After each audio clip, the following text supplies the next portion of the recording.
நீ நான் காதல் சீரியல் நெக்ஸ்ட் பிரேமோ என்ன மாதிரியான ட்விஸ்டாக்க போகுதுன்னு பார்க்கலாம். நம்ம ராகவுக்காக அப்படி சமைச்சு எடுத்துட்டு போயிட்டு கொடுக்குறாங்க.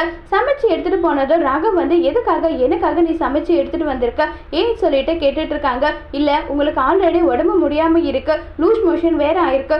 இப்படி இருக்கும்போது உங்களுடைய மனசுக்கு அதாவது உங்களுக்கு ஏதாவது ஒரு பிரச்சனை வந்தா அதுக்கு என்ன பண்றது, அதனாலதான் இப்படின்னு சொல்லிட்டு எல்லாம் பேசிட்டு இருக்காங்க. சரி ஒன்றும் பிரச்சனை கிடையாதுன்னு சொல்லிட்டு இப்ப நம்மளுடைய ராகவ் வந்து சாப்பிட்டு இருக்காங்க. ராகவ் சாப்பிடும்போது அங்க பயங்கர கோபமா வராங்க. பயங்கர கோபமா லாவண்யா வந்து என்ன நினைச்சிட்டு இருக்க, நீ எதுக்காக இப்ப வந்து ராகவை டிஸ்டர்ப் பண்ணிட்டு இருக்க, உனக்கு என்னதான் பிரச்சனை, ஏன் ராகவுக்கு நான் இல்லையா, நான் சாப்பாடு கொடுக்க மாட்டேன்னு சொன்னதோ உடனே நம்மளுடைய ராகவ் கிட்ட வந்து கோவப்படுறாங்க நம்ம லாவண்யா. உடனே அங்க நம்ம அபி வந்து இவர் என்னுடைய புருஷன், இவருக்கு சாப்பாடு எடுத்துட்டு வர்றதோ எடுத்துட்டு வராம இருக்கிறதோ என்னுடைய விருப்பம், அது சொல்ல நீ யாரு, நீ எதுக்காக என்ன கேட்கறன்னு கேட்குறாங்க.